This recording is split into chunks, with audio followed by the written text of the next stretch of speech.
Welcome back to Empire of Shadows. In the previous part, you saw that Washington was no longer at peace. It's a battlefield. Inside the Senate chamber, words turn into blades. In the hallways, cameras capture every eruption. And at the Trump family's own dinner table, even words cut like knives. But the enemy isn't only outside. Garrido unleashes a false dossier, pages of fabricated accounts that set the media ablaze. Somewhere inside the foundation, a rat is hiding, and Donario must decide, sacrifice or strike back. Blood or law, steel or paper.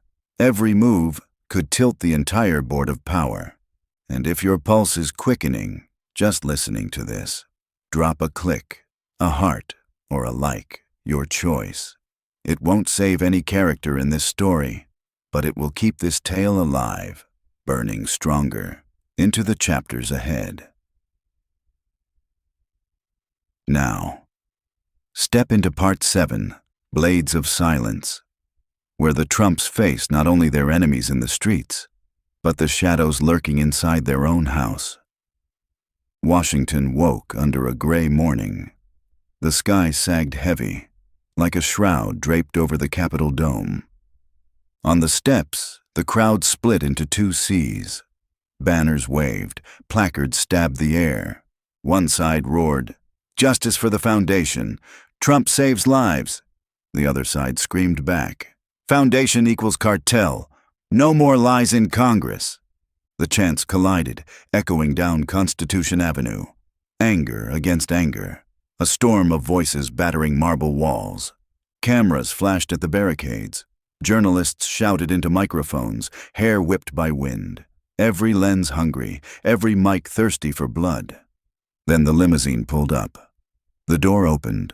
Donario Trump stepped out, cane striking stone. Lucia walked beside him, calm but fierce. Marco followed, shoulders tight, fists already curling. Donario's voice was steady, low. "Today, we do not fight with bullets. Today, we fight with words." Inside, the hearing chamber glowed with chandeliers. Dark suits lined the benches. Aides shuffled papers. Reporters hunched forward. The air felt like gunpowder before a spark. Lucia raised her hand, the oath sworn. Her fingers trembled just slightly as she lowered it. Senator Harlan leaned in, voice sharp as steel. "Miss Trump, are you denying that your foundation has financial ties to Colombian shipping companies linked to narcotics?" Lucia met his stare. Her voice did not waver. "We deny the slander, Senator. The foundation fights crime. It does not fund it. And if you insist on digging for shadows, then you will find only the ghosts you choose to see." Murmurs rolled through the room. Pens scratched faster. Harlan smirked. He slid a photograph across the table, Enzo shaking hands with a Colombian businessman. "What about this?" he pressed. "Your foundation caught red-handed. What truth are you hiding behind smoke and mirrors?" Lucia lifted her chin. Her reply cut clear. "Truth, Senator, is not captured in snapshots. Truth is measured in actions. And if America still believes in redemption, then even those judged too soon deserve to be heard." Gasps broke the chamber's air. Reporters leaned in closer. The spotlight fixed on her face. Donario sat silent in the audience. He neither moved nor spoke, but his eyes glimmered faint pride. Lucia had played her move, and it was strong. But outside, Marco unraveled. Reporters swarmed him in the marble hall. Questions struck like stones.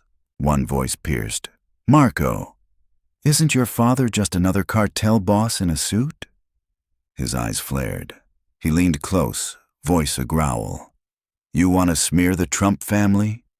You write one more filthy word about us, and I'll snap your pen in half."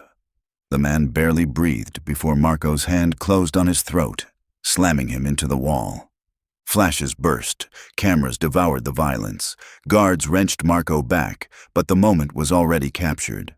By nightfall, every network replayed the clip. To some, he was a thug. To others, a fearless heir. Either way, his name blazed across America. That night, at the Mayflower Hotel, the family gathered. Dinner stretched untouched across silver plates. The air was ablade, sharp and cold. Isabella set down her fork and knife, her eyes locked on Donario. Are you letting this family plunge into ruin? Your son just strangled a reporter in front of a dozen cameras. And your daughter? Your daughter stood alone in the hearing to shield us. This family is tearing apart. Marco slammed his palm down, wine spilling across the table. Don't talk like I was wrong. Those damn vultures want to kill us. I couldn't just stand there. Lucia snapped, voice burning. All you did was hand them proof to destroy us. You don't understand anything, Marco roared, his chair toppling back. You think you understand? All you do is read papers and sweet talk. On the streets, people only listen to guns. Lucia shot to her feet, eyes blazing with tears. That's why they call you a beast. And that's why the Foundation will never escape the shadow of the Mafia. The table shook with silence. Isabella's rosary beads clicked softly, her lips pressed tight with grief. Donario finally raised his glass. His voice rolled slow, heavy. Blood frightens the weak, but words conquer the strong. Remember this. Silence carries the weight of a gun, and in Washington, silence can be the deadliest weapon of all. His gaze turned toward the Capitol, glowing white in the night. Was he choosing blood? Was he choosing law? Or was he choosing both? The city held its breath, and the board tilted once more. Overnight, Washington drowned in a new storm. Capitol Daily dropped a special file, dozens of pages, so-called copies of financial transactions tying the Trump Foundation to shell companies in Miami, and a trail of accounts in Bogota, Colombia. The front page screamed in red, charity money or cocaine cash. TV networks pounced. On CNN, the anchor intoned gravely, "We've just received evidence that could shake the Capitol. If these files are authentic, the Foundation has laundered dirty money right under Congress's nose." On Fox, a conservative pundit sneered, "Funny, isn't it? These files show up right after the Foundation scored points on the Hill. Who benefits from this timing? Maybe look toward Chicago or Miami." Social media exploded. The hashtag blazed to the top. Hashtag Trump Foundation scandal. Inside the Fifth Avenue mansion, Lucia's hands trembled as she clutched the papers. They staged this whole play. These deals are fake. Look at the seal. It's sloppy, like a school kid stamping red ink. Isabella's voice quivered with worry. The public won't look that closely. They only see the headline. Once opinion turns, Congress will seize it like a knife. Marco snarled, fist slamming the wall. Garrido! His trick. He knows the game. He knows how to wield newspapers like blades. Father, let me take men to Chicago, make him taste real steel. Donario stayed silent, tapping his cane against the floor. Smoke curled, his eyes piercing through the haze. Steel only has value when paper blades no longer cut. If we draw knives now, people will believe the files are true. Blood will only harden their faith in lies. Lucia gasped, looking at him. So we just sit still? Let them cut us down. Donario turned to Enzo. Find out where these files leaked from. Enzo spread copies across his desk, scanning every mark, every comma. His finger stopped. Here. He pointed at a digital signature. This isn't Colombian. It's encryption we use only inside the Foundation's finance division. Lucia paled. An insider? Enzo nodded, his voice like stone. There's a rat in the house. Marco ground his teeth.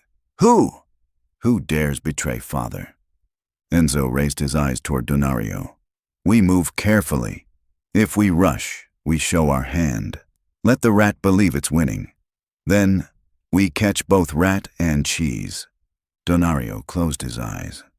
He knew Enzo was right, but he also knew One crack inside the walls could bring the whole castle down.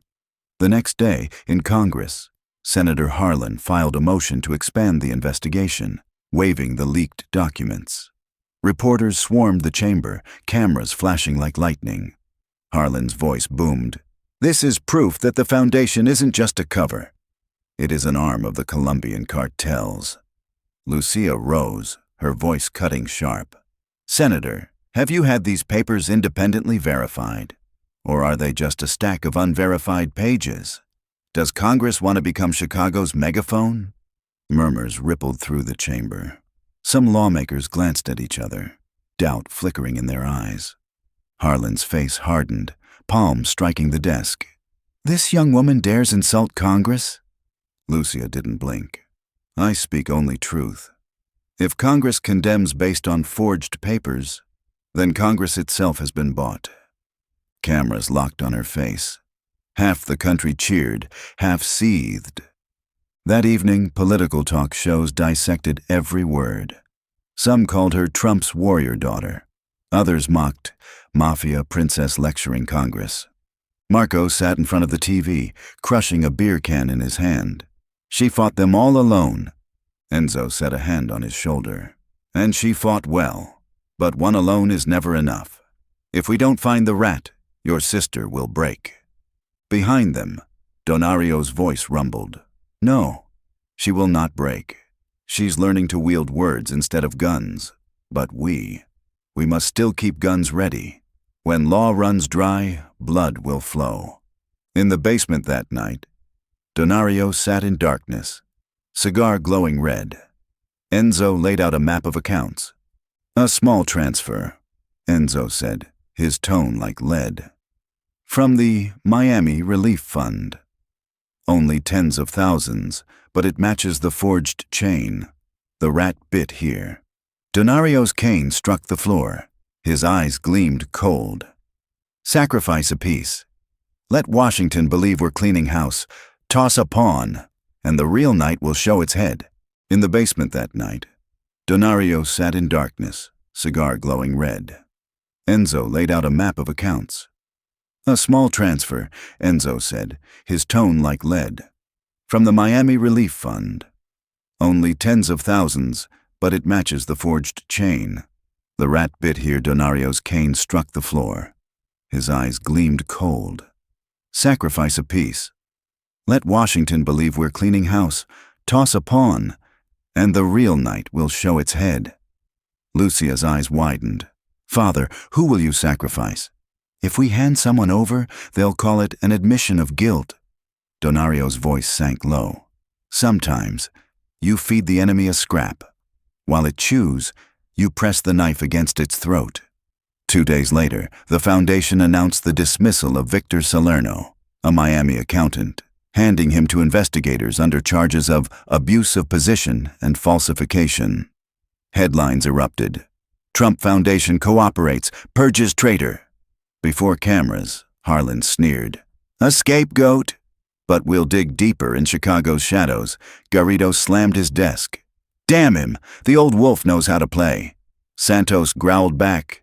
"This isn't over. He'll learn soon who bites who." That night, Enzo entered Donario's study, sliding a folder onto the desk. "Victor isn't the rat. He's only bait. Since his arrest, I've traced new signals from accounting straight to Chicago. The real rat is still inside." Donario exhaled smoke, eyes closed. "Good. Let it think us blind. The long night will reveal the vermin." Marco burst in, fire in his eyes. "How long do we wait?" While Garrido laughs in our face. "Let me take men to Chicago, blow his house sky high." Lucia's voice lashed sharp. "All you know is blood. That's why they keep calling us Mafia. Father is building a fortress of law, and you'd tear it down with dynamite." Marco slammed the table, wine spilling onto the floor. "Law won't save us when the knife is at our throat." Lucia stood tall, unyielding. "And blood won't save us when Washington turns its back." Their eyes clashed like blades. Donario's cane thundered against the floor. "Enough! We will wield both law and blood. But blood must spill at the right time, in the right place." In the silence, Isabella's voice trembled. You're driving them into opposite ends. One day, they'll kill each other because of you. Donario said nothing. Smoke wrapped his face in shadow. In his chest, the question burned. Could this family ever reach the light of legitimacy? Or would it drown in blood before dawn? The next morning, Washington woke to two headlines. One praised the Foundation's cooperation and transparency. The other sneered. Trump's performance, nothing more. In Chicago's dark, Garrido and Santos clenched ink-stained hands, sharpening for the next strike. On Fifth Avenue, Donario sat by the window, watching rain whip the city. He knew the board had shifted again. One side, law. One side, blood. And in the middle, he, alone, gripped both knife and gavel. This is Ping.Stories. I'll always be here with you, bringing thrilling tales. That's all for tonight. Sleep well and get ready, because the next episode will take you even deeper. Goodbye for now, and see you next time. Don't forget to subscribe so you won't miss what's coming. Ping.Stories, where stories never sleep.